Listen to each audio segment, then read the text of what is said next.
स्वागत है आज की ताज़ा खबरों के इस शो में जिसका नाम है कोट्स टुडे हिंदी। मेरा नाम है सैयद आमिर हुसैन और मैं आपको बताऊंगा हिंदुस्तान के सभी कोर्ट से आने वाली आज की ताज़ा अपडेट्स। इन खबरों के बारे में अधिक जानकारी के लिए ज़रूर जाइए www.livelaw.in पे। वैसे तो इन सारी खबरों के लिंक आपको नीचे डिस्क्रिप्शन में भी मिल जाएंगे। तो आइए आज के एपिसोड को शुरू करें। पहले आपको आज की सुर्खियां बताते हुए, याचिका में असम में फर्जी मुठभेड़ों का आरोप।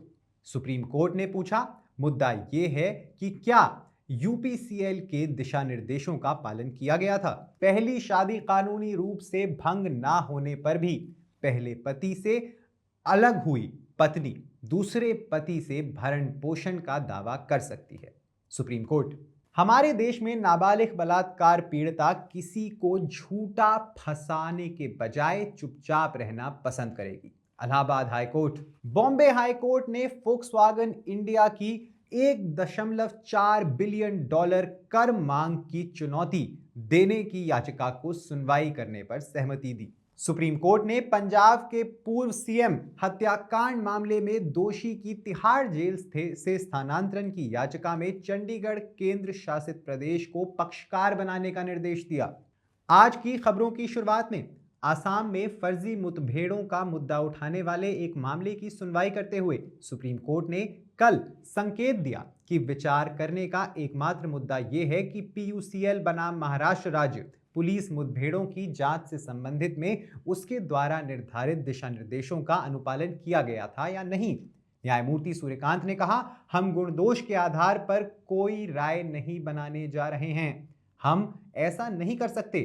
केवल सीमित मुद्दा पीयूसीएल दिशा निर्देशों का अनुपालन है, बस इतना ही।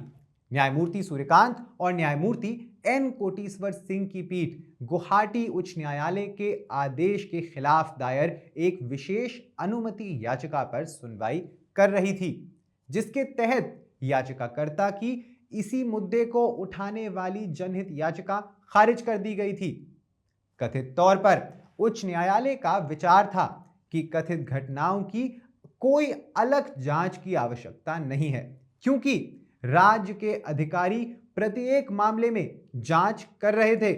सुप्रीम कोर्ट ने फैसला सुनाया कि एक महिला सीआरपीसी की धारा 125 के तहत अपने दूसरे पति से गुजारा भत्ते का दावा करने की हकदार है, भले ही उसकी पहली शादी कानूनी तौर पर खत्म ना हुई हो। न्यायालय ने स्पष्ट किया कि विघटन की औपचारिक डिक्री अनिवार्य नहीं है। यदि महिला और उसका पहला पति पारस्परिक रूप से अलग होने के लिए सहमत हुए हैं, तो कानूनी तलाक की अनुपस्थिति उसे अपने दूसरे पति से गुजारा भत्ता मांगने से नहीं रोक सकती है। ऐसा मानते हुए न्यायमूर्ति बीवी नागरत्ना और न्यायमूर्ति सतीश चंद्र शर्मा की पीठ ने महिला को सीआरपीसी की धारा 125 के तहत भरण पोषण से इनकार करने के तेलंगाना उच्च न्यायालय के आदेश के खिलाफ अपील की अनुमति देते हुए राहत दी। ये सिर्फ इसलिए किया गया क्योंकि पहले पति के साथ उसका विवाह कानूनी रूप से समाप्त नहीं हुआ था। एक नाबालिग लड़की से बलात्कार के आरोपी व्यक्ति को जमानत देने से इनकार करते हुए इलाहाबाद उच्च न्यायालय ने हाल ही में कहा कि हमारे देश में एक नाबालिग लड़की जो यौन अकारात्मकता की शिकार है, किसी को झूठा फंसाने के बजाय चुपचाप सहना पसंद करेगी। न्यायमूर्ति संजय कुमार सिंह की पीठ ने कहा कि अदालत को अभियोजक के साक्ष्य की सराहना करते समय देश में, विशेष रूप से ग्रामीण भारत में प्रचलित मूल्यों को ध्यान में रखना चाहिए, जहां एक लड़की के लिए किसी निर्दोष व्यक्ति को फंसाने के लिए यौन उत्पीड़न का शिकार होने की झूठी कहानी पेश करना असामान्य होगा। बॉम्बे हाई कोर्ट 17 फरवरी को स्कोडा ऑटो वोक्सवैगन इंडिया द्वारा दायर एक याचिका पर सुनवाई करने के लिए सहमत हो गया है। यह मामला कंपनी पर भारतीय सीमा शुल्क अधिकारियों द्वारा लगाए गए 1.4 बिलियन डॉलर की भारी कर मांग को चुनौती दे रहा है। सीमा शुल्क विभाग ने कंपनी पर कम शुल्क चुकाने के लिए अपने आयात को गलत वर्गीकृत करने का आरोप लगाया है। अधिकारियों के अनुसार स्कोडा ऑटो वोक्सवैगन इंडिया ने कार के हिस्सों को पूरी तरह से नॉकडाउन यानी कंप्लीटली नॉकडाउन सीकेडी इकाइयों के बजाय व्यक्तिगत इकाइयों के रूप में आयात किया, सीकेडी इकाइयों पर 30 से 35% का उच्च आयात शुल्क लगता है, जबकि व्यक्तिगत घाटकों पर 5 से 15% की बहुत कम दर से कर लगाया जाता है।